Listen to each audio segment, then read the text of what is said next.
Next concept है हमारे पास oblique triangles. वो कौन सी ट्राइंगल्स होती हैं? ऐसी ट्राइंगल्स जो हमारे पास क्या हो, विच इज़ नॉट राइट, यानी हमारे पास राइट ट्राइंगल ना हो, हमारे पास कोई भी एंगल जो है वो 90 डिग्री ना हो, तो ऐसी ट्राइंगल्स को हम क्या बोलते हैं? Oblique triangles. जैसे कि आप फिगर में देख सकते हैं कुछ ट्राइंगल्स ड्रॉ की गई हैं जो ओब्लीक ट्राइंगल्स हैं।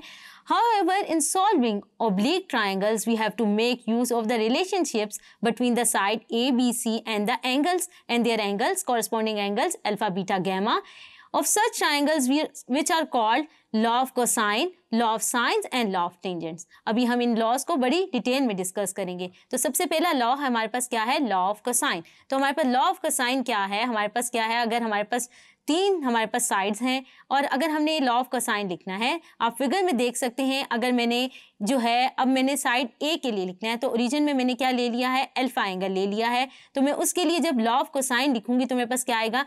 साइड ए जो है उसका स्क्वायर हमारे पास लेफ्ट साइड पे आएगा, फिर दूसरी साइड का स्क्वायर यानी बी स्क्वायर प्लस सी स्क्वायर, फिर हमारे पास जो एंगल होगा यहाँ पर क्या होगा? जो साइड हमारे पास लेफ्ट साइड पे लिखी हुई है, अगर ए स्क्वायर लिख रहे हैं तो हमारे पास एंगल क्या होगा? अल्फा होगा। जैसे कि आप स्क्रीन पे इन फॉर्मूलाज को देख सकते हैं, ये हमारे पास क्या है? Law of cosines. हर जो है अगर हमने ए के लिए लिखा है तो हमारे पास जो एंगल ओरिजिन पे लिया जाएगा वो अल्फा लिया जाएगा। अगर मैं क्या करूं, अगर मैंने बी के लिए लिखना है तो एंगल बीटा जो होगा वो अब ओरिजिन पे होगा। तो इसी तरह लॉ ऑफ कोसाइंस लिखे जाएंगे। इन फॉर्मूलाज को आप मेमोराइज कर लें। इसके बाद हमारे पास आता है लॉ ऑफ साइंस। अगर हमारे पास कोई भी ट्राइंगल ए बी सी है विद यूजुअल नोटेशन तो हमारे पास क्या होगा? लॉ ऑफ साइन क्या होगा? ए ओवर साइन अल्फा। अगर हम ए लिख रहे हैं ए साइड के साथ, नीचे जो डिनोमिनेटर में आएगी वही एंगल आएगा, यानी a divided by sine alpha is equal to b over sine beta and is equal to c over sine gamma. इससे हम लिख सकते हैं कि ए जो है, अगर हम इस तरह कर सकते हैं, क्या इसका क्या मतलब है? ये दोनों इक्वल हैं तो ये भी दोनों इक्वल हो सकते हैं और इसी तरह ये दोनों भी इक्वल हो सकते हैं। ये सारी पॉसिबिलिटीज जो हैं पॉसिबल हैं। इसके बाद हमारे पास आ जाता है लॉ ऑफ टेंजेंट्स। वो क्या है? अगर हम कोई भी ट्राइंगल ए बी सी ले लें विद यूजुअल नोटेशंस तो लॉ ऑफ टेंजेंट्स के जो फार्मूलाज हैं वो अपनी स्क्रीन पे आप लिखा देख सकते हैं। अगर हमारे पास क्या है? दो साइड्स हमारे पास हैं तो हमने उसके लिए लिखना है लॉ ऑफ टेंजेंट। तो क्या होगा? अब लॉ ऑफ टेंजेंट में हमारे पास क्या है? वैसे ट्राइंगल की 3 साइड्स होती हैं, लेकिन लॉ ऑफ टेंजेंट जो है वो 2 साइड के साथ लिखा जाता है। जैसे कि आप स्क्रीन पे देख सकते हैं, अगर हमने ए माइनस बी लिखना है तो हमारे पास उसके कॉरस्पॉन्डिंग एंगल क्या बनेंगे? Alpha beta. और वही हमारे पास क्या आएंगे? सब्ट्रैक्शन में हमारे पास ऊपर जो है डिनोमिनेटर में, न्यूमरेटर में जो है वो सब्ट्रैक्शन आ रही है, जैसे कि a माइनस बी, तो हमारे पास tan अल्फा माइनस बीटा ही आएगा डिनोमिनेटर में। इसी तरह हमारे पास क्या आएगा? अगर हम a प्लस बी देख रहे हैं वो हमारे पास क्या है? डिनोमिनेटर में, तो अल्फा प्लस बीटा डिनोमिनेटर में आएगा। इसी तरह बाकी फार्मूलाज को आप अपनी स्क्रीन पे देख सकते हैं, इनको आप मेमोराइज कर लें। ये हमारे पास क्या कहलाते हैं? Law of tangents. इनको हम जो है ओब्लीक ट्राइंगल्स को सॉल्व करने के लिए ये हमारे पास लॉ यूज होते हैं।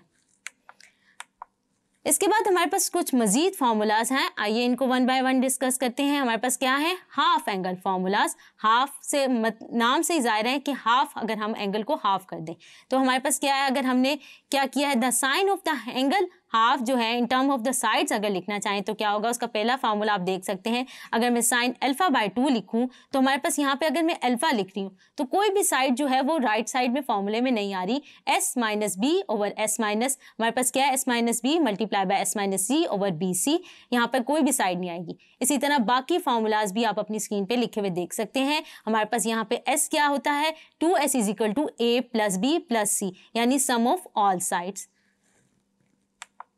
इसी तरह हमारे पास क्या आ जाते हैं?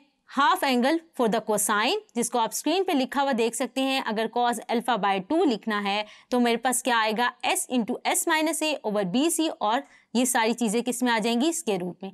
इसी तरह कॉस गैमा बाय 2 और कॉस बीटा बाय 2 के फॉर्मूलाज अपनी स्क्रीन पे लिखे हुए देख सकते हैं। यहाँ पे हमारे पास 2s क्या है? सम ऑफ ऑल साइड्स। इसी तरह हमारे पास हाफ एंगल फार्मूलाज हैं फॉर द टेंजेंट, जिसको आप अपनी स्क्रीन पे लिखा हुआ देख सकते हैं। tan अल्फा बाय 2 लिखना है तो हमारे पास डिनोमिनेटर में s माइनस ए आएगा, और बाकी इसी तरह tan बीटा बाय 2 की भी फार्मूलाज और गैमा बाय 2 की भी फार्मूलाज आप अपनी स्क्रीन पे लिखे हुए देख सकते हैं। s हमारे पास क्या है? यहाँ पर 2s is equal to sum of all sides.